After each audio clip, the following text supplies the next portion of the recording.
Today, I will provide a step-by-step guide for fat loss. This is going to likely be the only fat loss guide you will ever need. I'm going to start by talking about how fat is lost in your body, what the difference between fat loss and weight loss is, and how to specifically target what you are after. After that, we will discuss how to find out your maintenance calories, how to figure out how big of a deficit you want, how to reliably track your fat loss over time. And then we'll get into even things like what the optimal diet is probably going to look like for you. And then finally, we'll talk about some kind of like pennies over the dollar methods, just things like cold shower, sauna, things that aren't as beneficial as something like cardio or resistance training, but may be the icing on the cake that you might need when you are pretty deep into your cutting phase or dieting phase of life. Now, let's start with the number one rule, which is the law of thermodynamics. You guys all know it. I mean, it's a law of the universe. Matter or energy cannot be created nor destroyed. It can only change from one form to another. And this is especially true not only with the universe, but also with the human body. But in the context of fat loss, in order to lose fat, you must create a caloric deficit. So essentially, you need to be burning more than you are consuming in order for your body to say, hey, let's pull the energy from your adipose tissue, ideally, in order to fuel your body so that you don't actually shut down or anything. So bottom line is, whatever you are consuming, the calories you're consuming, you need to be burning more than that in order to create a caloric deficit, and in which case your body is going to ideally take energy from your adipose or fat tissue. Now let's get into what fat loss versus weight loss is. Fat loss, as I previously mentioned, is your body pulling from your adipose tissue or fat stores, versus weight loss is your body pulling from everything. It's just generic weight loss. So it'll take it from your muscle, it'll take it even from your bone density, or especially the water in your cells, or you'll be losing water weight. And some water weight is inevitable, some muscle mass is inevitable, but the way that you really get your body to take it from hopefully exclusively your adipose tissue is you need to be resistance training. By resistance training, you are signaling to your body that your muscle mass or your skeletal muscle is important, that you want to be hanging on to this. So by continually signaling that pathway for growth of protein synthesis, your body is going to be avoiding the muscle degradation for fuel, and is going to preferentially go to the adipose tissue instead. So that is how you primarily focus your body into fat loss rather than just generic weight loss. So now that we understand that you must be resistance training in order to preferentially target fat, I think it's time to calculate your maintenance calories. And your maintenance calories are basically what your body on average is burning in a given day every day. So essentially how you can calculate this is by taking your body weight in pounds. Say, for example, you weigh 200 pounds. Multiply that by about 14, and you will get your maintenance calories, which in that case is 2,800 for your maintenance calories. Alternatively, you can use a calorie maintenance calculator. Just Google that. There are numerous different calorie calculators that you can choose from, and that'll spit out a recommendation very, very similar to the example that I just provided for you. Now, I want you all to keep in mind that this is not a hard science. In other words, the maintenance calories that you receive either from the site or from the calculation that I gave to you is not going to be 100% accurate in many cases. This is because it highly depends on not only your activity levels throughout the day, but also your metabolism and your total amount of muscle mass. People with higher amounts of muscle mass are going to be naturally burning more calories because muscle is very calorie using. It expends a lot of calories. So the more muscle mass you have, the higher maintenance calories that you will likely have. This is for the same reason why BMI is not an accurate measure of your body composition, because it is just a generic cookie cutter formula. Next, let's decide your caloric deficit. Now, to decide this, you must first understand that 1 pound of adipose tissue, of fat, is roughly 3,500 calories. So if you want to be losing 1 pound of fat per week, then you will want to be in a total for that week caloric deficit of 3,500 calories to burn that single pound of fat. Now, this comes out to about 500 calories of a deficit per day. So take the previously mentioned example of a 200-pound individual. Their maintenance is 2,800. That means that they would want to be eating 2,300 calories each and every day for a given week to be losing 1 pound of fat in that said week. Now, of course, you can increase this. If you do 1,000 calorie deficit a day, then you will be losing 2 pounds of fat per week.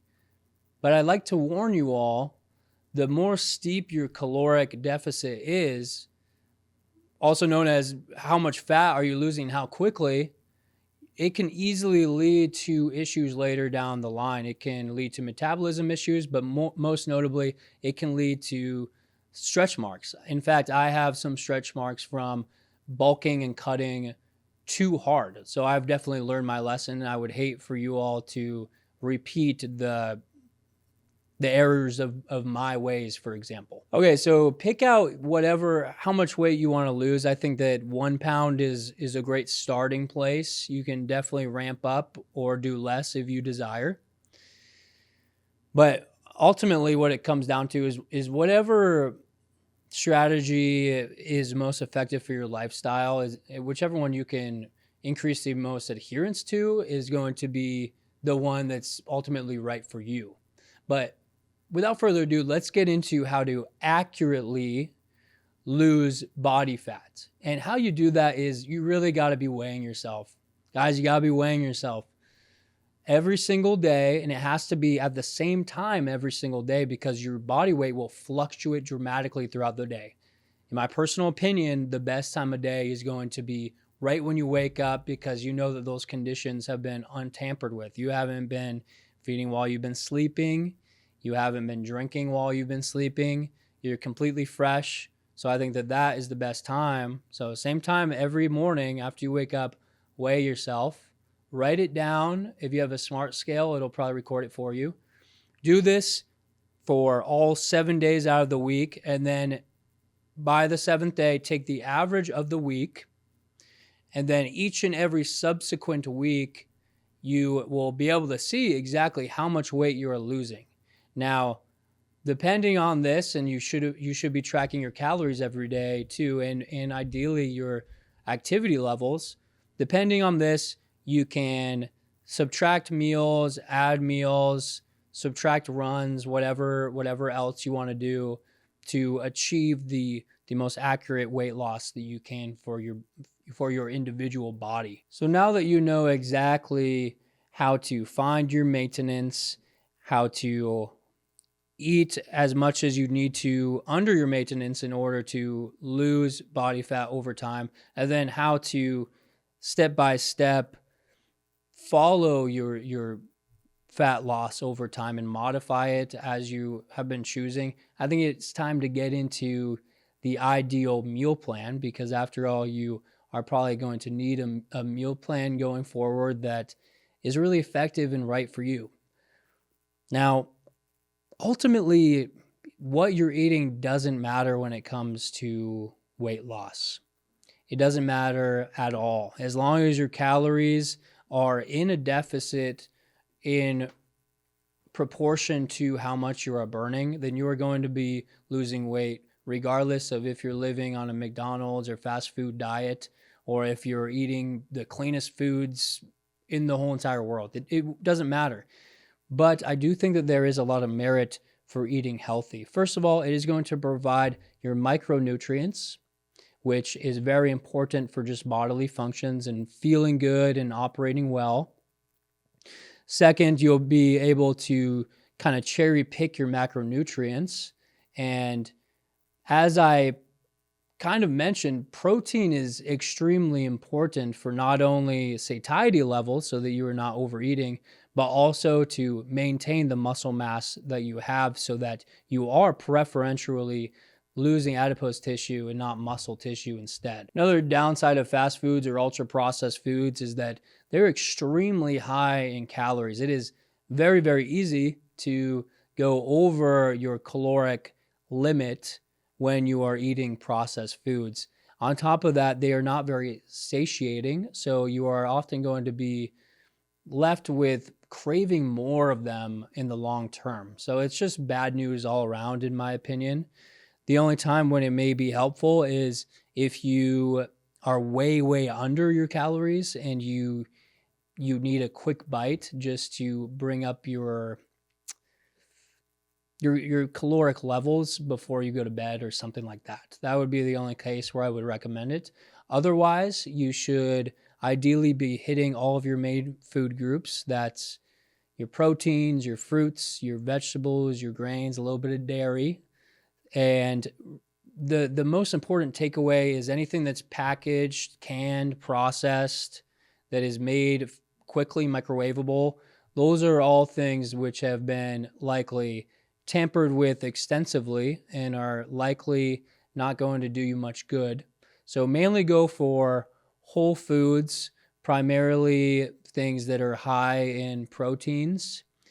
And from there, you'd probably want to more so on the carb side rather than the fats, though fats are important, but make sure you are hitting an adequate number of carbs so that your body isn't just drained all day. Because after all, when you are in a caloric deficit, you are going to be much more tired. Everything is going to be much more difficult, but carbs are a quick source of fuel and can be very, very desired in times of need like this. In terms of the ideal protein intake, you probably want around 0.8 to 1.2 grams per pound of body weight.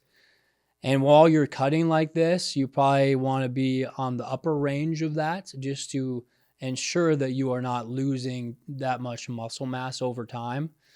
And then in terms of fats, maybe around 20% of your total caloric intake, because fats have cholesterol, and that is what a lot of your hormones are made out of. So in order to maintain proper hormone function, fats are crucial.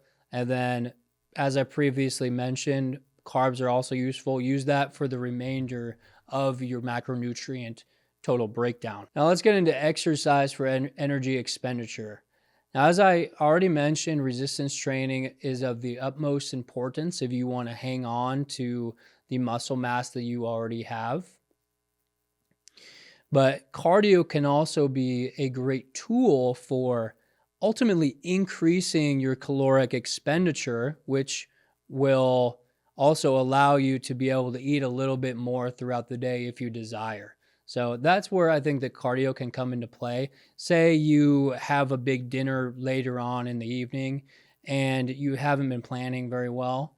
Well, then go for like a 30-minute run and it will increase the caloric expenditure, the total amount of calories that you can have throughout your day just by virtue of burning more in that bout of cardiovascular exercise. Now, while exercise is by no means required, it is beneficial for that reason, but it is also beneficial because in the long term, it can increase your metabolism at least marginally. And if you're someone that is really struggling to lose weight, I think that there is a lot of value in that. Now, I'd like to get into some other helpful strategies for fat loss.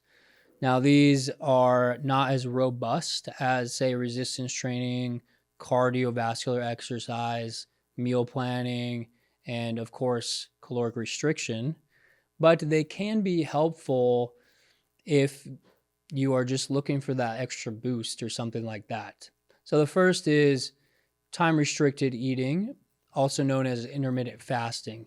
This can be very beneficial if you find yourself getting hungry later on in the day and you don't know why, and if you're just struggling to keep your meals at bay. A common one is the 16 to 8, which is essentially you are fasting for 16 hours. That includes sleep. And then you have a feeding window of 8 hours. So during those 16 hours, you are consuming nothing, not even creamer in your coffee or something like that. Now, the main benefit from intermittent fasting isn't its cognitive benefits or anything like that. In this case, it is that you are simply restricting your feeding into a smaller window, so you aren't allowing yourself to feed throughout the day. And that will just kind of naturally lower your meals and your caloric, intake as a whole in just a natural way of just restricting it in general. Along with this, things like cold exposure can help you lose body fat. This is essentially through the action of shivering. Shivering increases how many calories you are burning quite dramatically, as well as cold temperatures like a cold shower, a cold plunge, or anything like that also stimulate the activation of brown fat, which also aids in burning extra calories. So this can be a really easy way of increasing your metabolism and your energy expenditure as a whole. What I like to do is after my warm shower, I just turn it cold for 2 to 3 minutes. That's around 10 to 12 Celsius or so. And what's important is you don't want to turn it back to hot. You want to just get out with the cold water because you want the shivering to continue and your body to have to fight to warm itself back up through that brown fat activation. Along with cold exposure, heat exposure, something like a sauna can also aid in increased metabolism. This is essentially because prolonged sauna use, mimics cardiovascular exercise. It increases your heart rate, increases your blood flow, even increases your blood pressure in the short term. And since cardiovascular exercise can increase caloric expenditure, sauna, through mimicking cardiovascular exercise, can do something of the same. It's not quite as powerful, but it may be a helpful tool to people who are already doing those other mentioned things. Then lastly, it has been seen time and time again that caffeine can aid in caloric restriction. This is essentially through the lowering of hunger that caffeine represents. It essentially will fight off that craving of having a meal or having food for a little bit longer than you would normally have. So who knew having your coffee has even more benefits than it already did to your just overall well-being. Lastly, I just like to touch on my own struggles with fat loss. I have done many, numerous, in fact, bulks and cuts in my day. My first bulk, I went way over the limit. I don't even know how many calories I was eating and drinking, but it was insane. Gained some pretty severe stretch marks, barely any muscle, but hey, you got to fail to know how to succeed, right? So I did that, and then I went on a tremendous cut because I felt so horrible from having bulked that hard. So I cut way too far, probably like 30 or 40 pounds lower than I ideally should have. Now, part of me, I just wanted to see how far I could go down, but it definitely wasn't healthy at a certain level. And that encouraged even more stretch marks and negative things like that.